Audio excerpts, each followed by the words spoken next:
Your kids could get free or low-cost health coverage from Medicaid or CHIP. Even if you've applied before, they may be eligible now. Kids up to age 19 are covered for checkups, vaccines, dentist visits, hospital care, and more. And if they already have Medicaid or CHIP, remember to renew every year.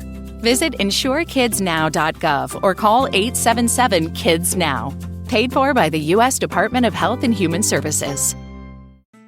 Bugs crashing your pack's party? Whether they've got paws or sneakers, your pack deserves a home that's protected from pests.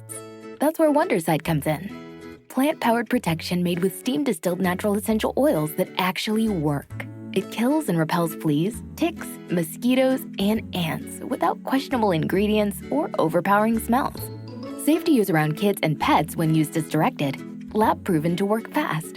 And proudly made in the USA. We offer sprays for pets, people, homes, and yards. Plus, spot-on treatments, collars, and even shampoos. Whatever your pack needs, we've got it covered. Founded by a pet parent looking for a better way to protect her dog Luna, Wondercide's now protected over 21 million lives and counting. You might have even seen us on Shark Tank. Go to Wondercide.com and use code WONDER20 for 20% off your first order. That's WONDER20 at Wondercide.com. Wondercide. Protect your pack with plant-powered Wondercide today.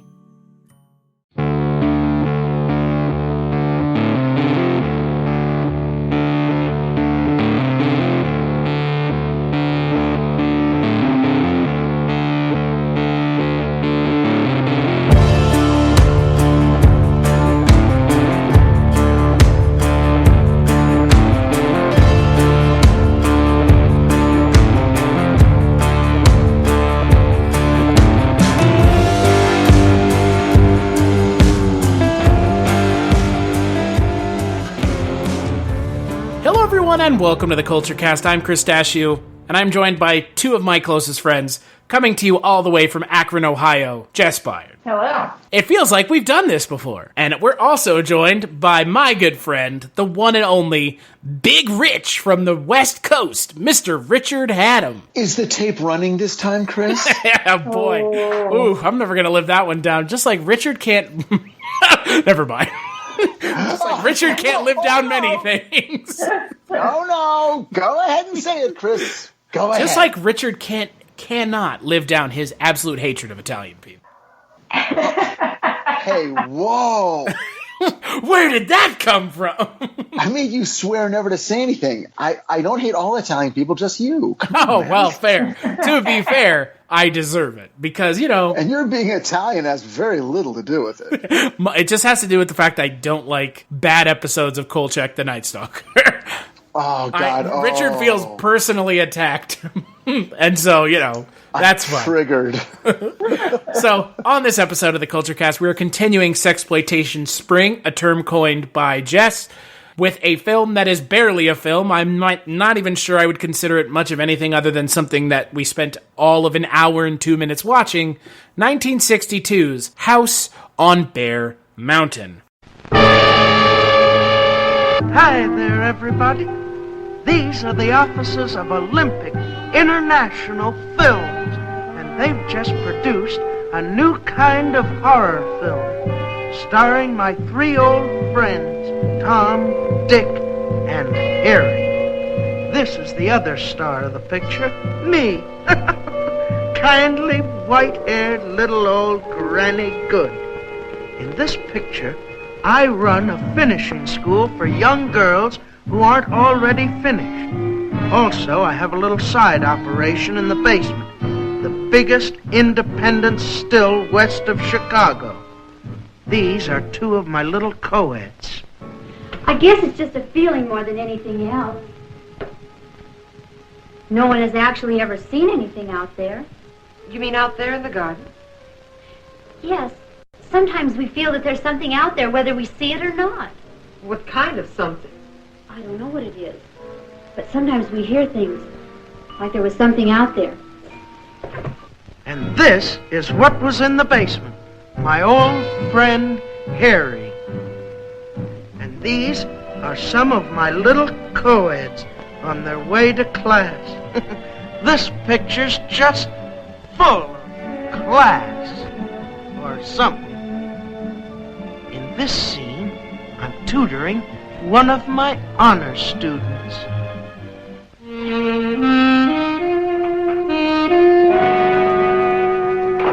Well, anyway, I think we can take care of little Miss Prudence. We don't have too much of a discipline problem at GGSFG. In this school, we see to it that the little girls learn about everything in life, particularly the arts, but we try not to neglect their bodies. In fact, here's a scene of some of my little girls working on the finer points of bodybuilding. Oh, my. Now, first to the right and then to the left. Twist. 1, 2, 1, 2.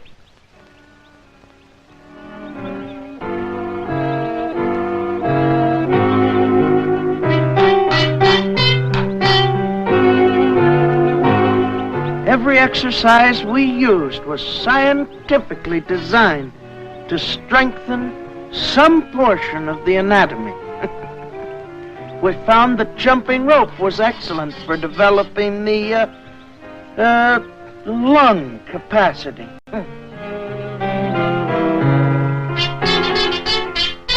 This dainty little girl was in school on a football scholarship.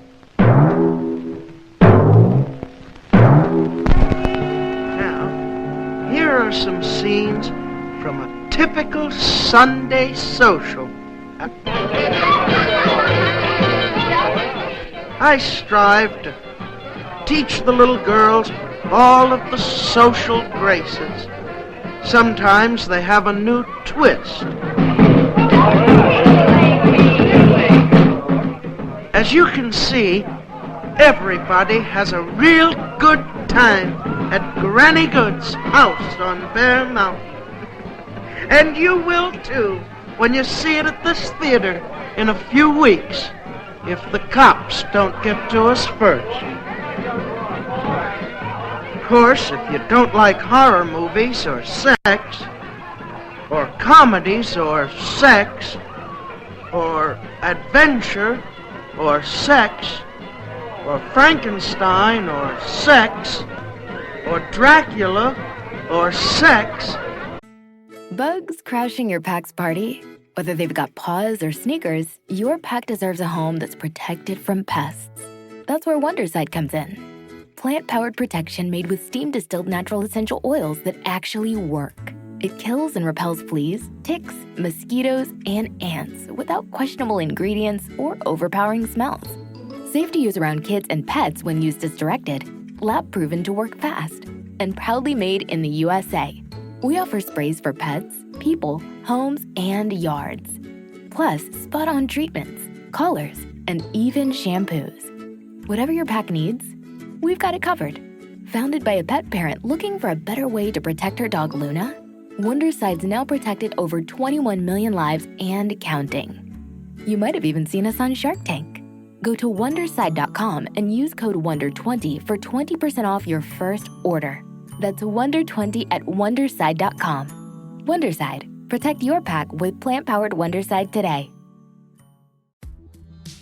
Hello, this is Chris Haskell from They Live by Film.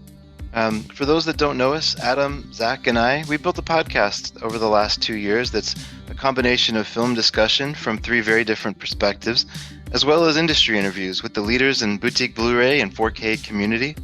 We started with Deaf Crocodile, but over time we've been lucky enough to speak with Arrow Video, Severin, Mondo Macabro, Vinegar Syndrome, Radiance, Indicator, most of the OCN partner labels. It's been a blast. You can find us wherever you podcast, and also actually recently as part of Someone's Favorite Production Podcast Network. We hope to see you online. Or the Wolfman or sex, well then just don't come see it, honey, because this movie is dirty. Dirty, dirty, dirty! It's even filthy. House on Bear Mountain is directed by Lee Frost, written by Denver Scott, and stars Bob Cresse and a bunch of women who are naked the entire movie. But mind you, not naked in the way that's exciting, just topless. Just naked. Well, okay, but it was 1962. It's not exciting now because it's 2020 and you can look up whatever you want with the click of a button. But in 1962, I could see it. It brings up a good question, which is, where was this movie exhibited? Yeah, and I mean, I guess like 1962, like we're still thinking that the places like 42nd Street and all that are still alive and well. Although 42nd Street probably hadn't become quite what it would be in 1962. We're still in, like, Hollywood, yeah. This was an adult movie that showed in adult movie houses that would have been also later showing, Deep Throat or whatever. This was like you'd go to the Pussycat Theater. Is that it? Right, yeah, I would think so. Here's the thing, though. Deep Throat is a pornographic film. There is full-on fellatio in this film. The most we get in this film is like a hint of bush. It's like one scene. It's you kind of see maybe something, but for the most part, it's a lot of very good-looking women with varying sizes of breasts. Yeah, I almost get the feeling this is what you would have called in the old days a stag film. Like maybe 16 millimeter copies of this ended up on military bases or at bachelor parties or something, and someone would literally haul out a giant projector like, people my age, when we were kids in school, when they rolled in the big projector, you knew you were going to see a movie. That's how this would have had to have been exhibited, and it was probably considered, a borderline illegal. Yeah, I would think that, like, when I was watching that's kind of the same vibe that I got, kind of a stag film, kind of a, not quite burlesque because there's no, there's no dancing really. But it was. No, you're right. I mean, but the burlesque, the sort of like, it's much more of a tease. Yeah, it's a more titillating, much more of a tease film than an actual, like, there's no actual sex in this sexploitation movie. It is all just women topless, running around, jump roping, like doing various activities that make them jiggle. And by the way, before anyone gets the wrong idea, this was not shot in with any level of art. There's nothing in the aesthetic of this movie that it could be said to, it's designed to entice you other than literally turning on a camera and asking a woman to take her top off. That's it. I mean, that's all. It literally is like, I almost feel like it's like for like high school kids or college freshmen in 1962, just to see what a nude female body looks like. Yeah. Right. Oh, no. One that's actually moving, not just like, like in a printed magazine way. Just like, I want to see what a woman looks like without her clothes on. Oh, okay, there it is. There's no direction. There's no, when I was on before and we talked about Vixen, which is a Russ Meyer movie, and Russ Meyer is that he's a name that you go to if you're looking for quality, or, at least the most entertaining of sexploitation movies. You're definitely you could do a lot worse than Russ Meyer. And whereas Vixen actually has a bit of a plot, even if it's not a very good one and a little bit kind of politically convoluted at the end.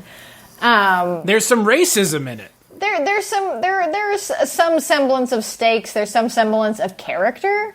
Like, there's effectively one character in this movie, and their name is Granny Goodson, and it is Bob Cresse dressed up like an old woman who's evidently running some kind of illegal booze business, like it's the fucking 1930s and we can't have 1920s and we can't have alcohol. Here's where I'm going to say the one useful thing I have to say about this movie. And I don't know if you guys picked up on this, but again, my age being a bit older than you guys, I picked up on it very, very clearly. What Cresse is doing is a character created by Jonathan Winters named... I was wondering, okay, because I felt that there was a character that reminded me of, and I couldn't quite put my finger on it.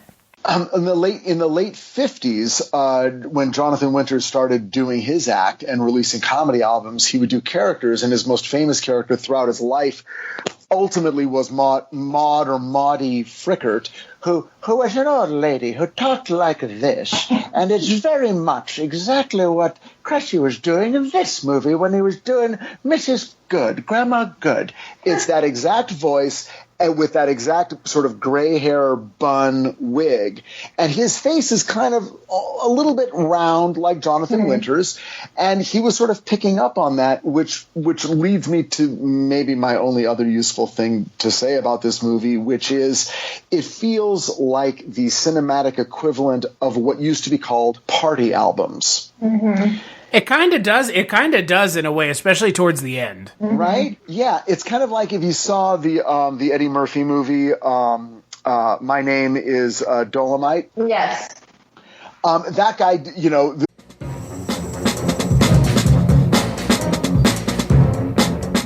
Hello, this is Aaron West. I am the author of the A24 New Wave.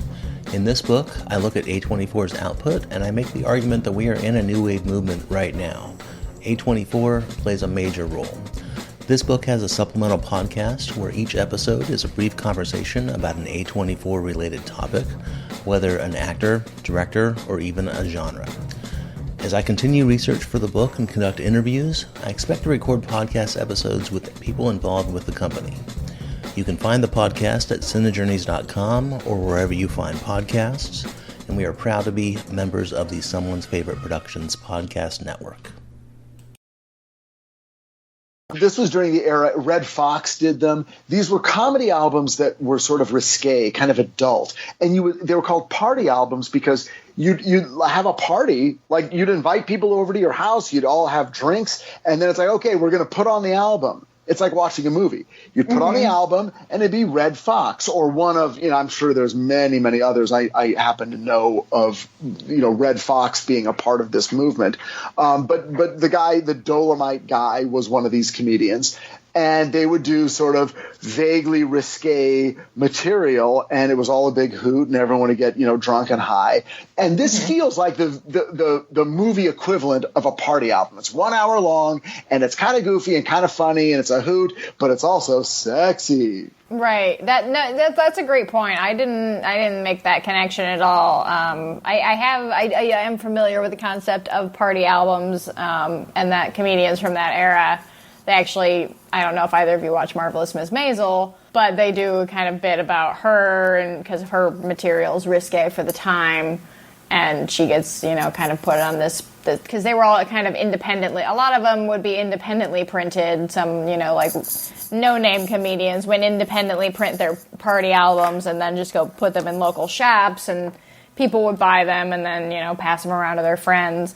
And this movie does feel like that. It does kind of just feel like you just kind of brought a party into your house that's not too exciting, but it's a little weird. Well, it's something that I think existed in the past, which I'm not sure there is a modern equivalent. And I'm going to use the word titillation, which is...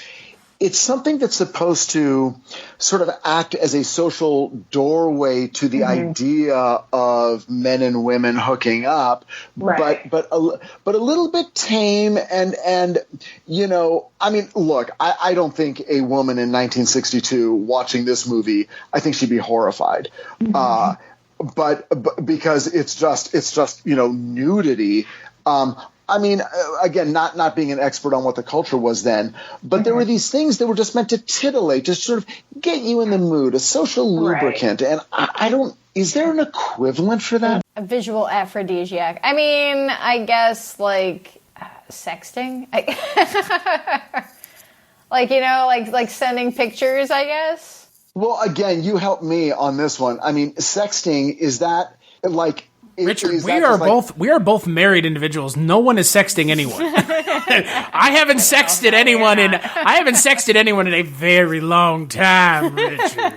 In a very long time. Okay, for me, sexting is so beyond the pale because my image of sexting is literally just taking a brightly lit picture of your junk And to me, that's not titillating. No. That is like, But to be fair, though, what is this movie but brightly lit TNA? Well, because there's a differentiation, isn't there, of what counts? Sexting for a dude is their junk, and I don't know, is sexting for a woman? Do they send pictures of the front? The front. Yes, I would say that they do. Jess, I would say that they do. Let me put it this way, Richard. Some women, not necessarily all women. There's 2 rules to sexting. First off, if you're going to do it, don't. And secondly, if you are dead set on doing it, never, ever put your face in it. Nope. Period. The or end. Any identifying tattoos. Or any identifying tattoos, or let's say your ding dong swings to one side or the left, or it looks like a corkscrew, then maybe just don't do it. Well, okay, so let me, it brings up another thing, which... I mean, I guess it would still be like going, it's an aphrodisiac of kind, like, you know... It's kind of foreplay. Something that serves, something to serve beforehand. So, I mean, that could be really any kind of, like, you know, people go to strip clubs, people go out dancing, people go, you know, to go see, you know, maybe a sexy movie, like a rated R movie or whatever. I know I sound like I'm 1,000, but I am, and yeah, this movie was, look, by the way, and you know, I'll ask you guys, but I mean, sort of in the opposite of a porn film, I found myself fast forwarding through the nudity to get to the next plot beat, which is kind of the... I did that in the last 4 minutes of this movie. They're showering, and that's awesome, and these are lovely young people. But I was, I guess for my purposes of watching the movie, which was a bit more academic, I'm like, well, let me just get to the next thing so I know what is, quote-unquote, happening in this movie. But let me ask you, I've got a weird question. I want to ask you guys, because you're young. Because you're children, and I'm granny good. What? Okay, my wife wrote a play that was recently produced in New York, and there's a line in the play where a character says, they sort of turn to the audience, they sort of break the fourth wall, and they say the line, "I was talking to him, but I was flirting with her." And then they go back into the conversation with a man and a woman, the character does. And the cast had a real problem with that. They're like, we really, you should change this line.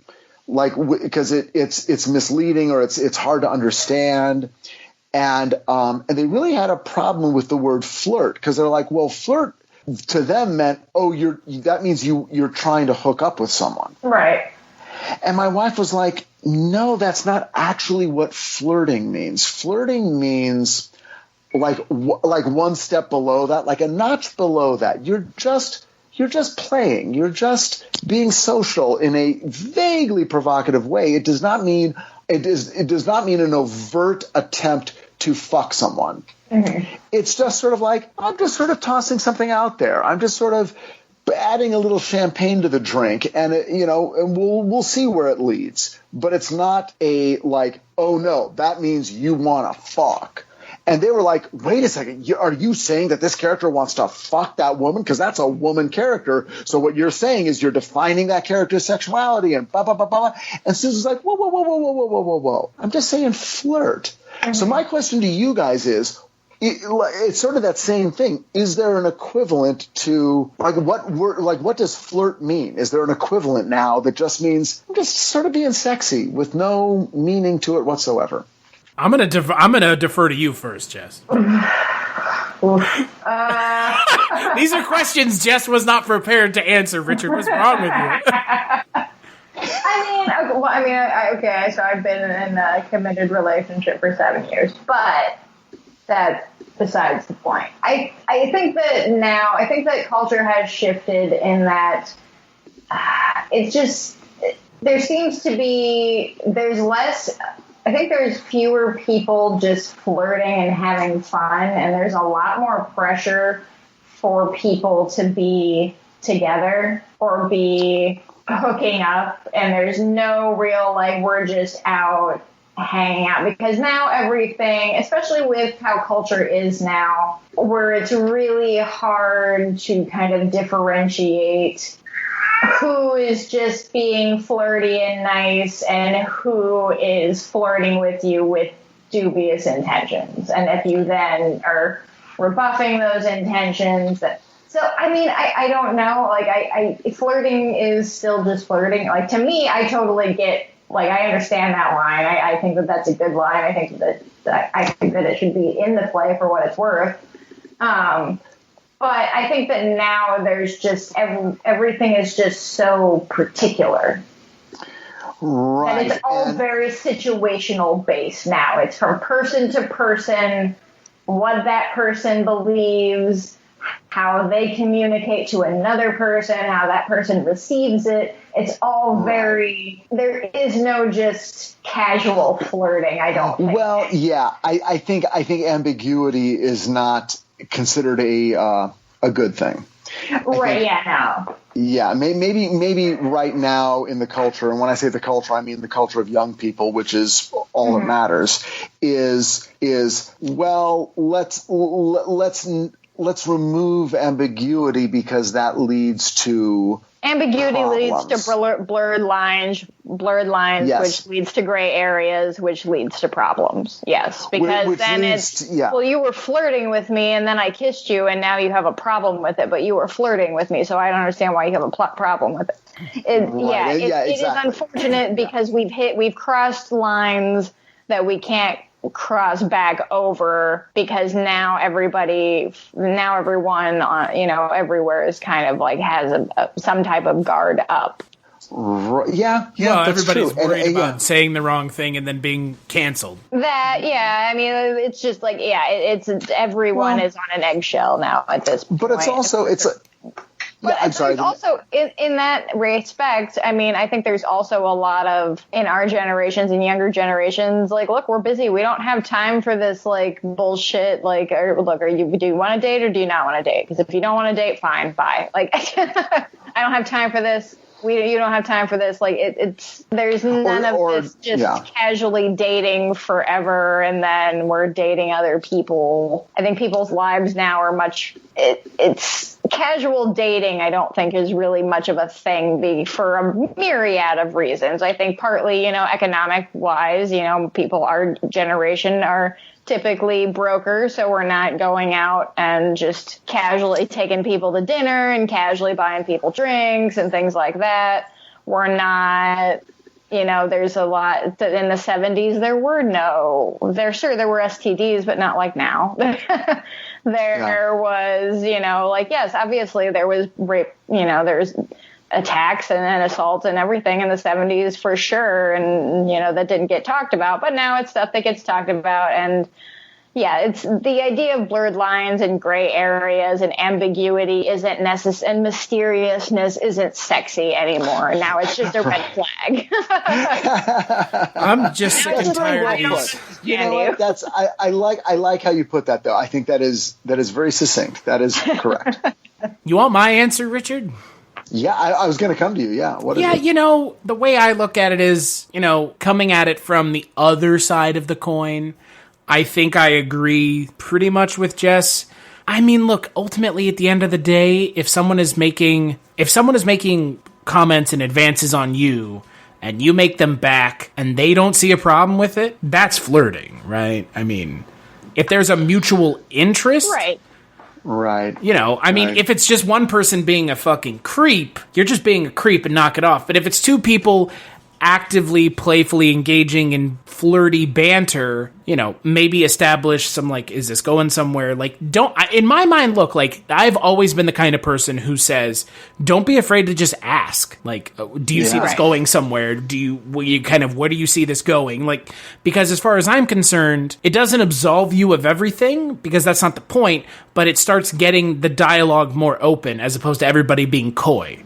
Like, what do you want? What are you looking for? What are your expectations with this? Because that starts to clear the air so that nobody is getting confused as to what the fuck they're looking for. Because, if someone thinks one thing, and, Jess, you've worked in the service industry. I have kind of, but not in the capacity that you have. But, how many guys hit on you when you were a waitress, just because you were doing your job? I was never a waitress. I was a host, and I still even a bunch. Had I been a waitress, it would have been more. I worked at. There was a time when I worked at Regal where this guy was just randomly taking video of me on his phone while I was behind concessions. It's people. There is no. We are much more. There's much more of a need to be upfront and be. Like Chris said, look, what do you want? That's very unsexy, but it's very unsexy, but at the same time, I think everyone is afforded that in 2020. I think everybody's afforded that anyways. I hate this, me personally, look, I'm a romantic person, and there's a lot of things about me that, would lead into that, but I'm also the kind of person who I will be that with you if that is the expectation. I'm not going to just offer that up willy-nilly, and that's, again, I've been married now for almost 4 years, so, it's a different situation, but when I was single, it was, that's kind of the way I approach things is, once the door is open and once the kind of understanding is established and kind of the rules and expectations are established, then we can start to have some fun and see where things go. But people who don't understand expectations and reality and the way things actually work get themselves in trouble. And then you've got people that are stalking people and doing all kinds of weird shit. Yeah, it is a little weird. I grew up in the 80s when it was still you could still sort of you didn't have to declare anything. You could just sort of take it a step at a time and see where things went. And I think it would have been difficult for a lot of people, especially young people, if you're in the middle of a date and things are going well, to then be asked to declare an intent. To say, it's like if one of those two people on that date said, okay, so this is going really good. I'm now asking your consent to, take it to the next level. I think that would freak people out. I don't know. But now that you're asking, I guess I should just say no. You don't get to be cavalier like that. I don't even think anyone was ever allowed to be cavalier like that unless it's this.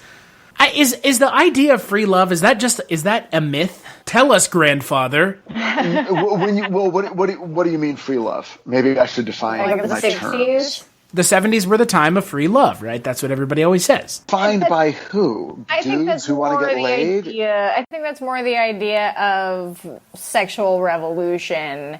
And in the time that this, that House on Bear Mountain came out in 1962, specifically women's, sexual revolution, where women were feeling more comfortable to go out and, dress in the way that they wanted to and, flirt with guys if they wanted to, instead of having to be the waiting, the one who waits, the one who gets flirted with, who's never allowed to be forward in any way. But I just think that, like I said, now being mysterious and being kind of coy and all that, it just doesn't, it just sends up red flags any more than anything else. And I think that, a lot of stuff has happened since the 60s. A lot of stuff has happened since the 70s. AIDS happened in the 80s, and that completely squashed, any sense of what people thought of free love and kind of casual sex and things like that. But which I think for this movie, I think that this movie is really kind of, it's a good example of the time that it's in this really innocent time of 1962, where something as simple as some good-looking ladies on camera, not artfully filmed, just on camera, dancing and jump roping and flouncing around and all of that.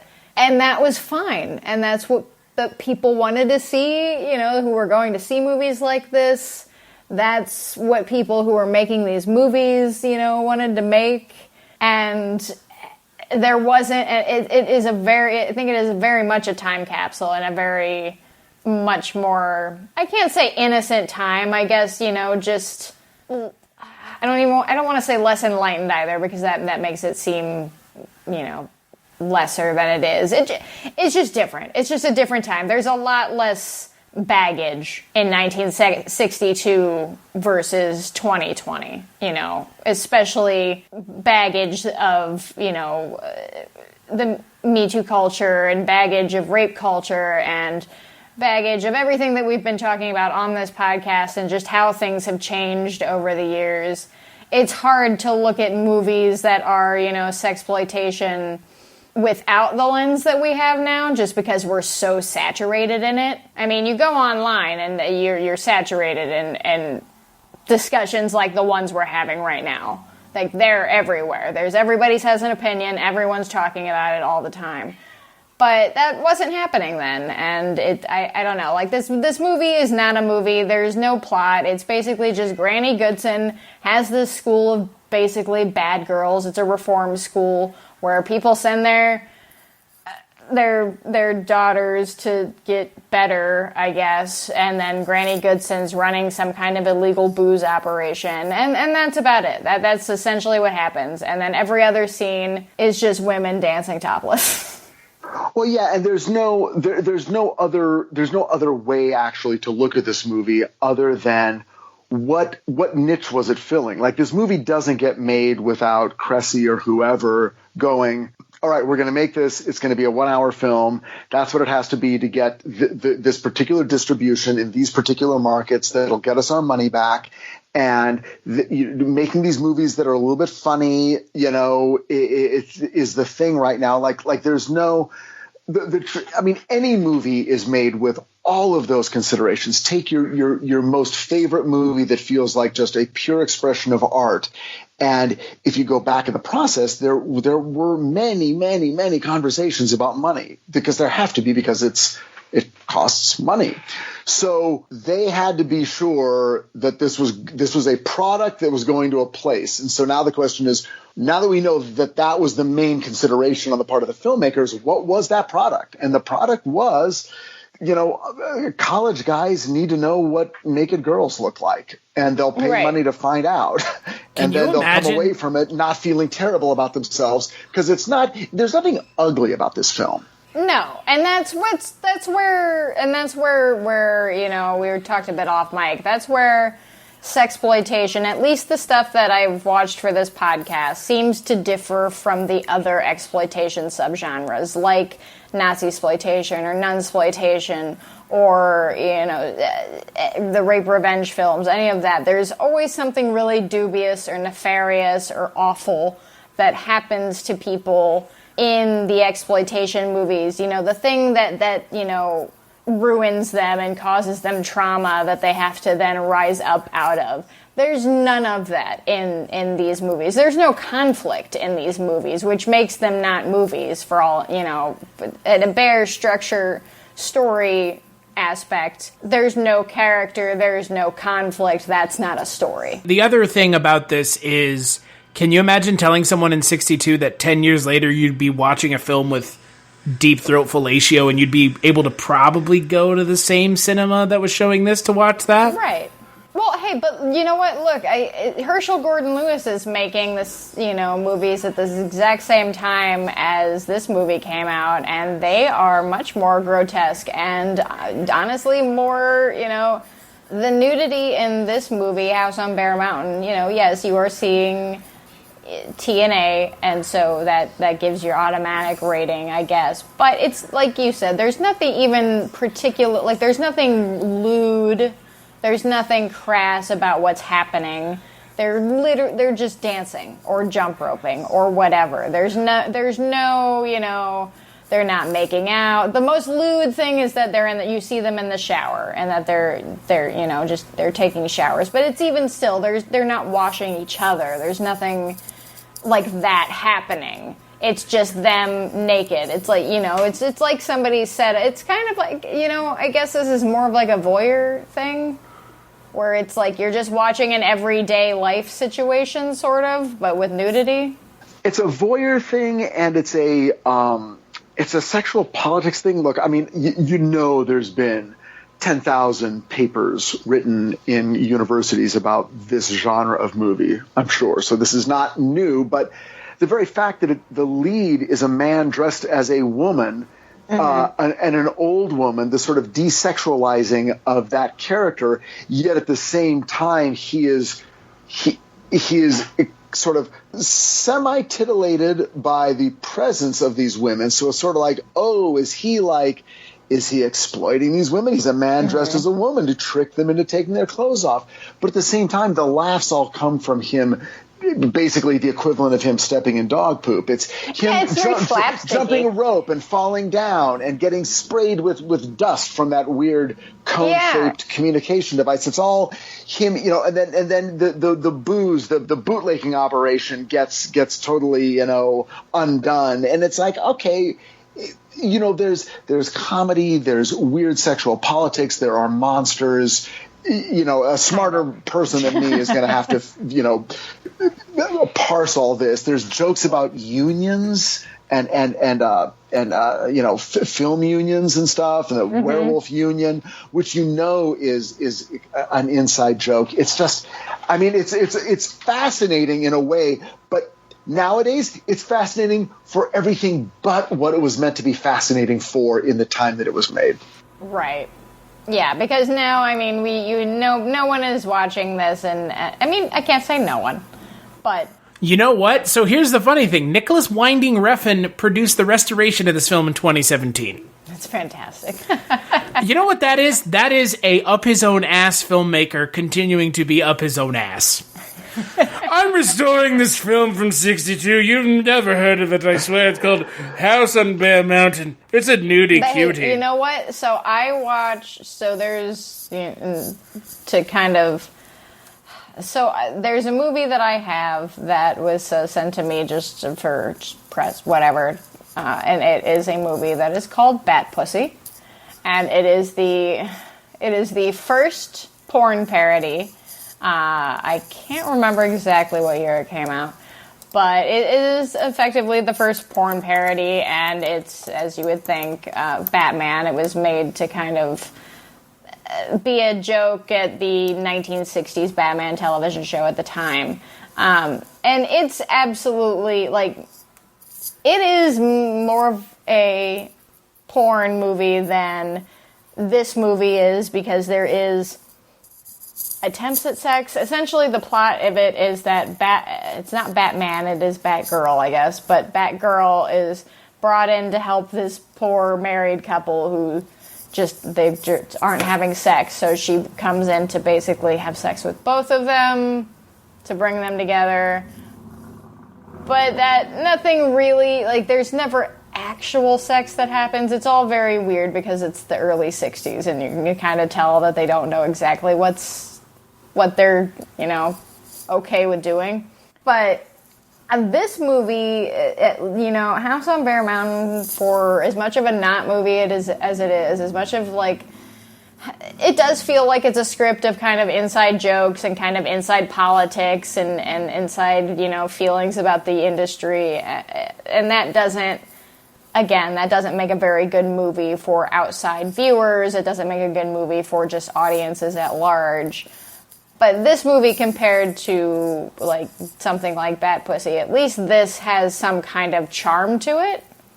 I will say that, you know, like, this movie is legitimately charming at times, where it is just kind of funny. And, you know, Bob Cresse is a weird guy. We talked a bit off mic, where, you know, I was vaguely familiar with him because of a movie he did called Love Camp 7, which is a Nazi-exploitation movie. I was reading about Bob Cresse before this podcast, and it is unfortunate to know that he was evidently at least a big fan of, like, Nazi garb and things like that. So I can't say much to his personal politics or his actual feelings when he was making a movie like Love Camp 7, which is about two women that go undercover into a Nazi camp to kill Nazis, basically.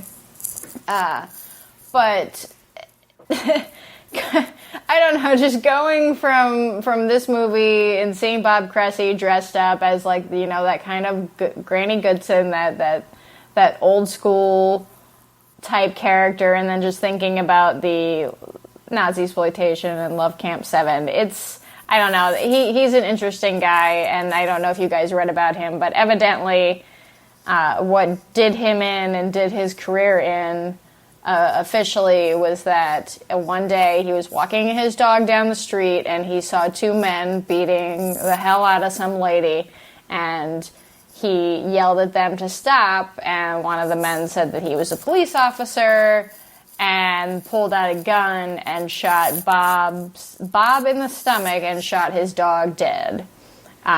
So he had to go into surgery. He recovered, but basically all of, like, his medical stuff pretty much wiped out any small amount of money that he ever actually made from his film career.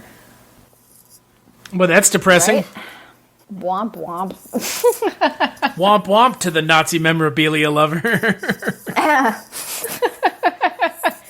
Yeah, it's, you know, these movies, exploitation movies and exploitation subgenres are all very fascinating to explore, and you're going to find a lot of just not good movies in a lot of these genres, but it's always interesting. There's always something, at least, you know, some kernel of intrigue involved. Yeah. God. Well, there you go. That certainly puts a dark pall over everything. Well, look, ultimately, at the end of the day, I think the other thing that, Jess, you were kind of hinting at it is, you know, the people involved in making these films a lot of the time were just not actors anyways. They were strippers. If you look on IMDb, none of these people in this movie went on to do anything else. Yeah, they were strippers, call girls, people that wandered in off the street, essentially. Friends, yeah, you know. So they were made for one purpose, and the purpose is clear. If you watch them, it's two purposes. You know, each of them are attached to each of the women's chests in the film. That's it. That's the only reason these movies exist, is for the bearing of breasts. Like you said, Richard, I mean, teenagers in 1962 would have been jumping for joy seeing something like this. But if you're going to go with something from the 60s, you should probably go with Russ Meyer. It's going to be better. And it'll be artfully shot, and it'll be just as titillating. Yeah, it's just as much tits, but a little bit more substance. Yeah, interesting. Okay, well, as much substance as you can get with something like this. Of course, you didn't invite me in on one of those movies. You invited me in on House on Bear Mountain. So this is the one I watched, Chris. I always do what you say. Well, hey, you know what they say, Richard? There's always next month. So, what? Yeah. Oh, I'm ready for the next one. I'm ready. I got to check it out. I'm excited, actually. So, on that note, Richard, what would you give this film out of 5? Oh, out of 5? Is there even a reason to give this film a rating? Well, I mean, look, I can rate my experience, and then I can guess at what it did for the people who would have watched it in 1962. You know what? I'll be real. I'll give it a 5. What? Out of 5? No, okay. Seriously, of course, I'll give it a 1. What about you, Jess? Yeah, I give it about a 1.5. I mean, it's not a movie. But I don't know. I had fun laughing at it in its absurdity, and if I had some more substances, it might have been a more fun time. Well, it's weird. It's like, I didn't hate watching it. But it is weird how boring it got for a movie that's only an hour long. I was like, okay, I gotta fast forward. This is just, I can't, no, I gotta move it. Well, and that, I think, is where my rating comes in as well. I think I give it a 1 because, again, it is only an hour long, but yikes. You feel it. Yeah, it feels feel much every minute of that hour. Yeah, it feels way longer. It's not great. It doesn't breeze by like the other two sexploitation films we've talked about this month. That's for sure. So, let's take a break and we'll play a preview for the final Kulturecast of Sexploitation Spring.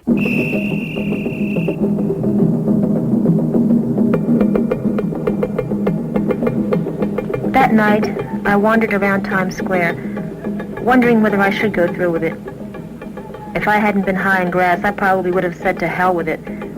But I was sick of this stinking town and all the garbage, human and otherwise, that littered the streets. I had to get away and get away fast. And anyway, I needed sex. And I needed it my way. I was hoping that this guy Spencer could provide it somehow.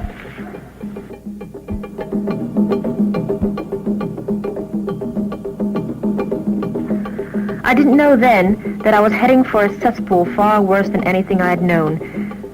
My mind was made up. I knew that in the morning I'd be on that train to Coney Island.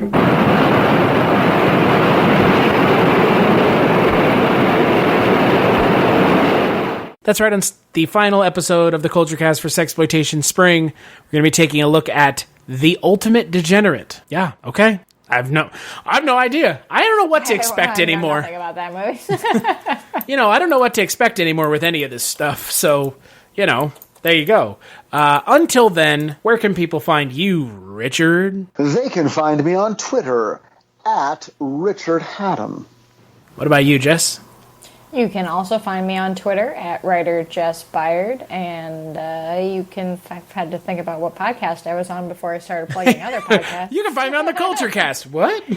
You can find Chris and I on our other show, the One Season Show, where we talk about television shows that lasted only one season. And you can find us both on our other podcast, Scary Stories We Tell, where we talk about true crime, the unexplained, and horror culture, and all things in between. Now, Richard, have you listened to the One Season Show yet? No, I have not. That one didn't make it into your algorithm either, huh? No, but you've mentioned it, and I don't know. Well, I should look at what shows you've covered, because I am curious. We can tell you, we're right here. we're here, dude. All you're going to do is ask. I didn't want to derail, your tightly controlled format here. What shows have you covered? Werewolf from 1987, and Kitchen Confidential from 2007. Oh yeah. Oh, a friend of mine. And soon. Wait, hold on. A friend of yours worked on Kitchen Confidential? A friend of mine, a writer by the name of Corrine Rosenthal, was hired on that show. I'm sure she did at least one episode as a writer. Interesting. God damn, I wish I had known that. And then she went on, she worked on Bones for years and years and years, and she's amazing. She's great. I love her. But, I've worked on so many one-season shows. I didn't know if you guys had done a ton and if they were all within, the last 15 years. But if you narrowed it down to the last 15 years, there would be so many one-season shows that I've either worked on or created and ran that it would be shocking. Jess, you want to tell him what the next show is? Because I don't even think we've mentioned anywhere what the next show is. We have not. We are doing The Prisoner from 1968. Ooh, interesting. I think that's good. That is a considered to be a good show. Is it? You want to know what's funny? Because we've been in self-isolation for the last 2.5 months. We did so much of it. We've already recorded an entire year's worth of episodes, so we're actually done. We recorded a whole season in March. Yep, it's true. That's how you do it. Yeah, pretty much. So we got it out of the way so we could focus on the Scary Stories We Tell podcast. As for me, you can find me on Twitter, casualty_Chris, at Kulturecast on Twitter, Kulturecast.com. Give us a review on iTunes or Google Play. Every little bit helps. As always, Kulturecast is on Patreon at patreon.com/Kulturecast. Big thanks as always to Jess and Richard for joining me. Also, big thanks as always to Tiger Blood Jewel for the music, and we'll catch you on the next episode.